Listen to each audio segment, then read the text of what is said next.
NCERT 10th class विज्ञान अध्याय 11 मानव नेत्र तथा रंग बिरंगा संसार। इस अध्याय के सभी महत्वपूर्ण प्रश्न हम लोग समझ के साथ एक एक कर करने वाले हैं। तो चलिए मानव नेत्र से संबंधित पहले कुछ ऑब्जेक्टिव प्रश्न यहाँ पर करते हैं। ये सभी प्रश्न आगामी बोर्ड परीक्षाओं के लिए बहुत ही इम्पोर्टेंट है। अगर ये आप वीडियो देख लेते हैं तो इससे अधिक प्रश्न इस अध्याय से नहीं आने वाला है। पहला प्रश्न है, किसी वस्तु का प्रतिबिंब आँख के जिस भाग पर पड़ता है वह है, मतलब आँख में वह कौन सा भाग है जहाँ प्रतिबिंब बनता है। तो यहाँ पे दिया है कार्निया, रेटिना, पुतली, आइरिस। तो यहाँ उत्तर हो जाएगा बी, रेटिना। दूसरा नंबर प्रश्न, आँख व्यवहार होता है ए अवतल दर्पण की तरह, बी उत्तल लेंस की तरह, सी समतल दर्पण की तरह, डी इनमें से कोई नहीं। तो उत्तर होगा बी उत्तल लेंस की तरह। तीसरा नंबर प्रश्न, मानव नेत्र में किस प्रकार का लेंस पाया जाता है।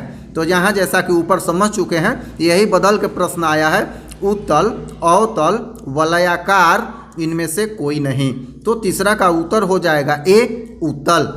चौथा नंबर प्रश्न, मानव नेत्र में जो बिंदु प्रकाश के लिए बिल्कुल सुग्राही नहीं होता उसे कहते हैं, मतलब क्या कहते हैं।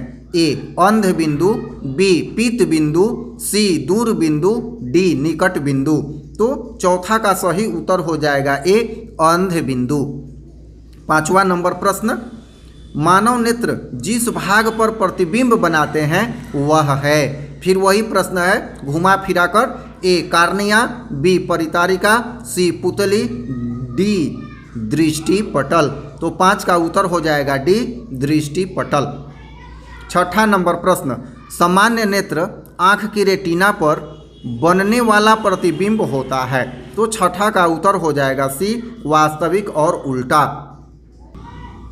7 नंबर प्रश्न, नेत्र लेंस में समायोजन की क्रिया होती है, किसके द्वारा होती है। ए आइरिस द्वारा, बी नेत्र लेंस द्वारा, सी सिलियरी पेशियों द्वारा, डी कार्निया द्वारा। तो 7वां का उत्तर हो जाएगा यहाँ सी सिलियरी पेशियों द्वारा। 8वां नंबर प्रश्न, किसी नेत्र का निकट बिंदु कितना होता है 2.5 सेंटीमीटर, 2.5 मीटर, 25 सेंटीमीटर, 3 मीटर। तो 8 का सही उत्तर हो जाएगा यहाँ सी 25 सेंटीमीटर। 9 नंबर प्रश्न, पुतली के साइज को नियंत्रित करने वाला गहरा पेशीय डायफ्राम क्या कहलाता है। तो परितारिका, अभिनेत्र लेंस, नेत्र पटल, रेटिना। तो यहाँ पर 9 का सही उत्तर हो जाएगा ए परितारिका। 10 नंबर प्रश्न, आँख की पुतली किस प्रकार कार्य करती है। ए दृक् तंत्रिका की भांति, बी पुतली की भांति, सी परितारिका की भांति, डी परिवर्ती द्वारक की भांति। तो 10 का उत्तर हो जाएगा डी परिवर्ती द्वारक की भांति। 11 नंबर प्रश्न, कार्निया के पीछे एक संरचना होती है उसे मतलब क्या कहते हैं। विकल्प ए है पुतली कहते हैं, नेत्रपटल कहते हैं, रेटिना कहते हैं, परितारिका कहते हैं। तो 11 का सही उत्तर हो जाएगा डी परितारिका कहते हैं। 12 नंबर प्रश्न, आँख में प्रवेश करने वाला प्रकाश की मात्रा को नियंत्रित करता है, मतलब कौन सी नियंत्रित करती है।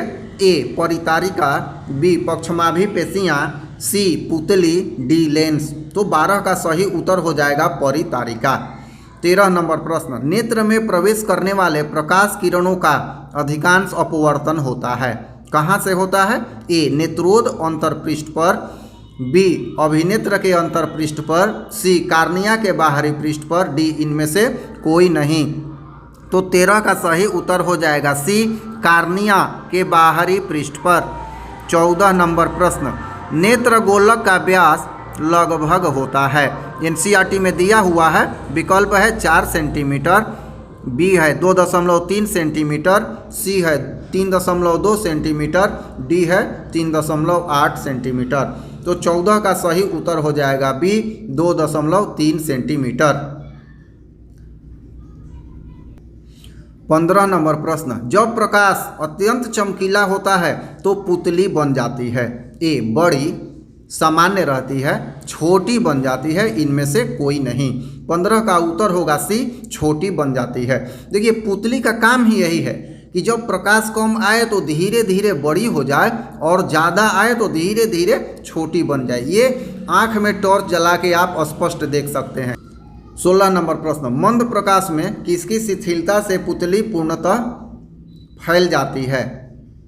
ए कॉर्निया, बी परितारिका, सी एरिस, डी इनमें से कोई नहीं। तो 16 का उत्तर हो जाएगा बी परितारिका। 17 नंबर प्रश्न, नेत्रपटल एक कोमल सूक्ष्म झिल्ली होती है जिसमें विशाल संख्या में किस प्रकार की कोशिकाएं पाई जाती हैं। प्रकाश सुग्राही, सामान्य कोशिकाएं, ए एवं बी दोनों, इनमें से कोई नहीं। तो 17 का होगा उत्तर ए, प्रकाश सुग्राही कोशिकाएं पाई जाती हैं।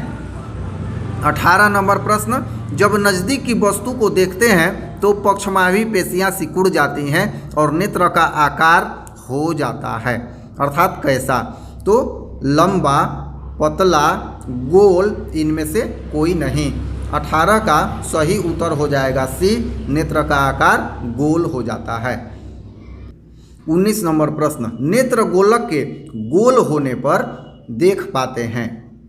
ए निकट की वस्तुओं को, बी दूर की वस्तुओं को, सी 25 सेंटीमीटर की दूरी पर की वस्तुओं को, डी इनमें से कोई नहीं।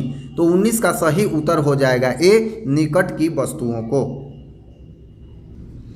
20 नंबर प्रश्न, वस्तु को हटा लेने के बाद भी नेत्रपटल पर प्रतिबिंब कितने सेकंड तक रहता है। बड़ा ही इंपॉर्टेंट प्रश्न है।